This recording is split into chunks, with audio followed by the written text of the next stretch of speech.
आ गए हम प्यारे प्रेम मंदिर में, लेकिन भीड़ इतनी है कि भाई अंदर जाने का जो है ना वो मन ही नहीं कर रहा है। पूरा इतना रश, ऐसा लग रहा है कुंभ में जैसे हम गए थे ना, तब भी वहाँ पे इतनी भीड़ नहीं थी।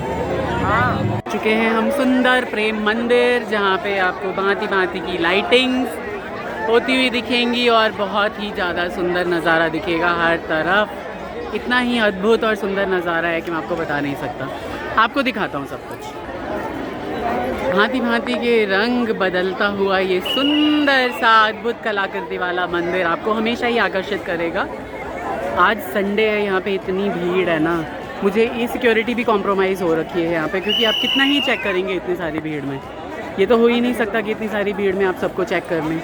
सुंदर सा यहाँ पे प्रवेश द्वार है मंदिर का, और बहुत ही ज़्यादा सुंदर है ये पूरा मंदिर, बहुत सुंदर है।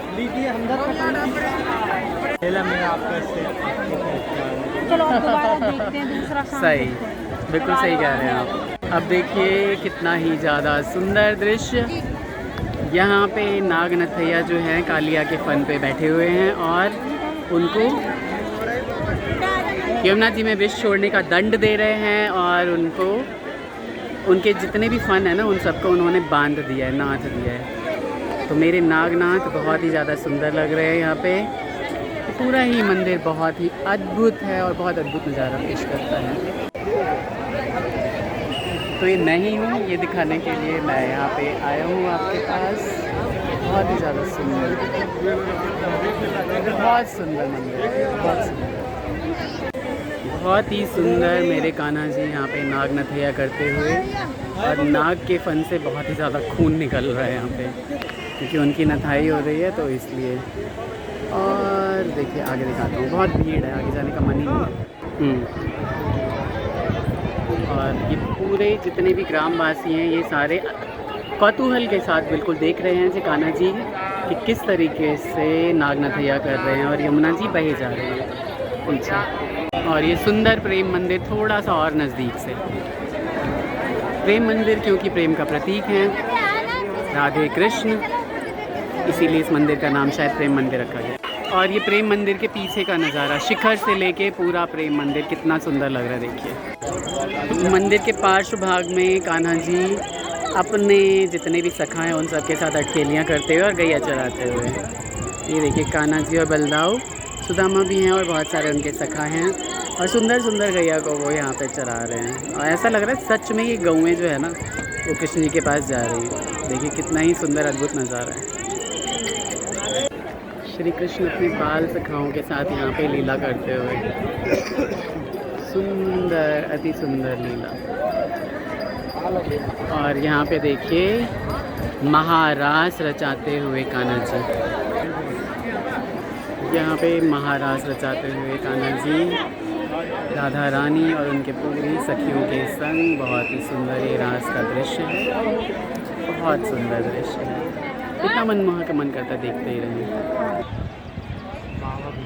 यहाँ पे श्री जी नित्य निकुंज में अपनी रास लीला सखियों के साथ देते हुए, और मुझे लग रहा है कि ये वो वाला दृश्य है जब श्री कृष्ण ने माता लक्ष्मी को यमुना के उस पार ही रोक दिया था कि भक्ति महारानी को प्रवेश करने दें, और यमुना जी के उस पार ही आप रहें। यानी अगर आप आ जाएंगी, लक्ष्मी जी आ जाएंगी वृंदावन में, तो यहाँ भक्ति नहीं रहेगी, ऐसा कुछ प्रसंग है। ये सुंदर कृष्णा मेरे, ये इन्होंने श्री कृष्ण जी महाराज ने पूरा गोवर्धन पर्वत उठा रखा है। शचीपति इंद्र ने इतना ज़्यादा ब्रज पे कोहराम मचाया कि बारिश ही बारिश हो गई हर जगह और पूरा ब्रज डूबने लगा। तो उस सिचुएशन में क्या हुआ कि कृष्ण जी महाराज ने ये पूरा गोवर्धन पर्वत उठा लिया और अपने पूरे गोकुल वासियों को बचाया, और जितने ब्रिज के लोग थे सबको बचाया। और आप देख रहे होंगे कि सिर्फ उन्होंने एक छोटी सी उंगली पे ही इस पूरे पर्वत को उंगली की शिखा पे उठा लिया। तो बोलिए कृष्ण जी भगवान की जय, सर्वशक्तिमान योगेश्वर भक्त वत्सल गोविंद वासुदेव द्वारकाधीश श्री कृष्ण की जय।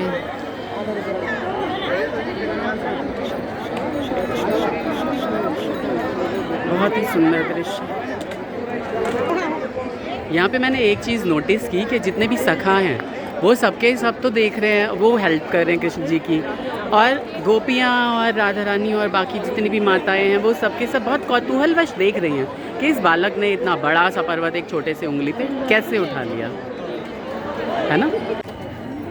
तो इतने सुंदर सुंदर सारे दृश्य आपको दिखाते हुए उसके बाद जो है ये प्रेम मंदिर के दर्शन मैं यहीं पे बंद कर रहा हूँ। द्वारकाधीश सबका कल्याण करें। आगे मैं मथुरा जाऊँगा और वहाँ से कोई ट्रेन लूँगा। मैंने ये सोचा है कि अगली बार जब मैं फैमिली के साथ आऊँगा मैं तब जाऊँगा श्री गोवर्धन महाराज के दर्शन करने, अगर उन्होंने बुलाया तो। अभी तो बांके बिहारी लाल के दर्शन करके मन तृप्त हो गया है। बहुत ही सुंदर दर्शन हुए, मैं सच बताऊँ। और ये हरी हरी घास पे लेटा हुआ हूँ मैं, मतलब आधा लेटा हुआ हूँ, क्योंकि ये घास ग्रिल पे आ चुकी है और मैं नीचे एक बेंच पे बैठा हुआ हूँ और इस तरह से आनंद ले रहा हूँ। बताइएगा आपको कैसा लगा है पूरा व्लॉग, आपने आनंद लिया या नहीं, आपको और क्या चीज़ें यहाँ पे पसंद आती हैं, अब प्लीज़ मुझे बताइएगा, मैं भी घूमने आया करूँगा, ठीक है। और आगे देखते रहते हैं। तो सुंदर से प्रेम मंदिर को विदा करते हुए यहाँ पे बहुत ही अच्छा नहीं लग रहा है मुझे, लेकिन क्या करें, हर यात्रा का जो है ना एक पड़ाव होता है और एक अंत होता है। तो ये फ़िलहाल के लिए जो है ये पड़ाव है मेरी यात्रा का, मुझे ऐसा लगता है, क्योंकि अंत तो अभी नहीं आया और ना ही आएगा। और कैसा लगा आपको ये व्लॉग छोटा सा ज़रूर बताइएगा। अपना ख्याल रखिएगा, आगे कुछ रिकॉर्ड होता है मैं ज़रूर दिखाऊंगा। अदरवाइज़ सबके लिए बाय, तब तक के लिए अपना ख्याल रखिए, बड़ों का ख्याल रखिए, हमारे व्लॉग्स देखते रहिए।